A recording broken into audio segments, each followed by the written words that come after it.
जय हिंद दोस्तों। आज का हमारा टॉपिक ऑफ डिस्कशन है best company to invest in textile sector. अब इतने सारे रेशियोज़ और इतने सारे कंसेप्ट्स रहते हैं कि आप कैसे आइडेंटिफाई करें कि एक टेक्सटाइल सेक्टर के अंदर में मुझे कौन सी कंपनी में इन्वेस्ट करने पे बेस्ट रिटर्न्स मिल सकते हैं।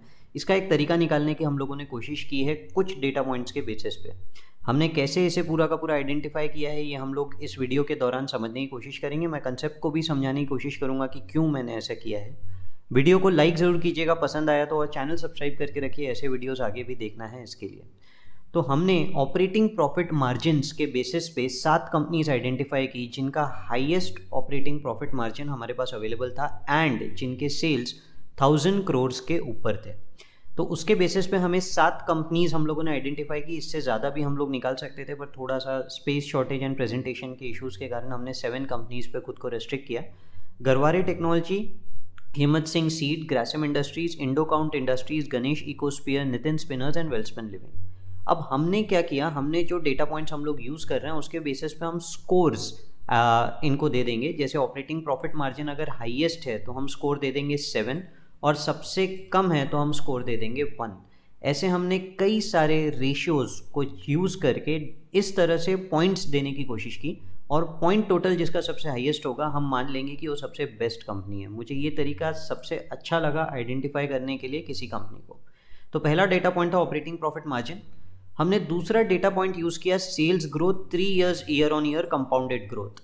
तो 3 साल का year on year compounded growth के ऊपर इन कंपनीज में सबसे हाईएस्ट हमें मिला नितिन स्पिनर्स का सेल्स ग्रोथ 21.4% और लोएस्ट मिला हिम्मत सिंह सीड का 7.96%।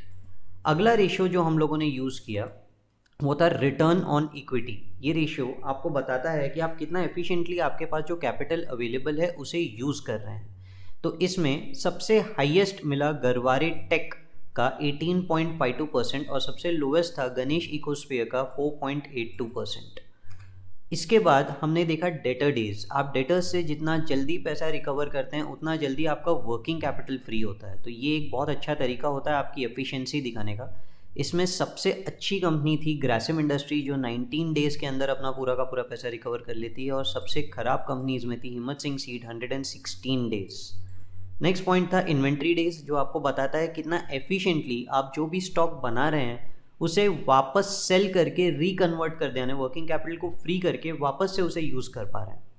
इसमें सबसे हाईएस्ट सबसे बेस्ट इन्वेंट्री डेज, सबसे कम इन्वेंट्री डेज जिसे बोलेंगे, हाईएस्ट स्कोर बना नितिन स्पिनर्स का 108 डेज के बेसिस पे और सबसे कम हिम्मत सिंह सीड का। फाइनली हमने जो भी स्कोर्स दिए थे 7 to 1 एफिशिएंसी के बेसिस पे हमने इस पूरे को एक चार्ट के अंदर में ला दिया। Operating profit margin, sales growth, return on equity, debtor days, inventory days और टोटल निकाला, जिसमें सबसे बेस्ट टोटल निकला नितिन स्पिनर्स का। अब नितिन स्पिनर्स हर पॉइंट पे बेस्ट नहीं है पर हाँ 2 में बेस्ट थी। सेल्स ग्रोथ उनका सबसे अच्छा था, इन्वेंट्री डेज सबसे अच्छा था, डेटर डेज सेकेंड बेस्ट था। तो बेस्ट हर रेशियो में बेस्ट रहेगी कंपनी ये ज़रूरी नहीं है, पर जो कंपनीज मैक्सिमम रेशियोज़ में बेस्ट निकल जाए ये कहीं ना कहीं एक अच्छा सिंबलाइज करता है कि हाँ अगर मुझे इस सेक्टर में इन्वेस्ट करना है तो इस कंपनी में इन्वेस्ट किया जा सकता है। मोर देन 50% प्रमोटर स्टेक है नितिन स्पिनर्स का, और इसके अलावा उनका पी रेशियो भी 13 के करीब है जो मुझे ध्यान में है। हमने एक और चीज़ को ये पॉइंट से निकाला, market capital of the company compare to sales, कि कंपनी ने कितना सेल किया उसके कंपैरिजन में मार्केट कैपिटल कितना हाई और कितना कम है।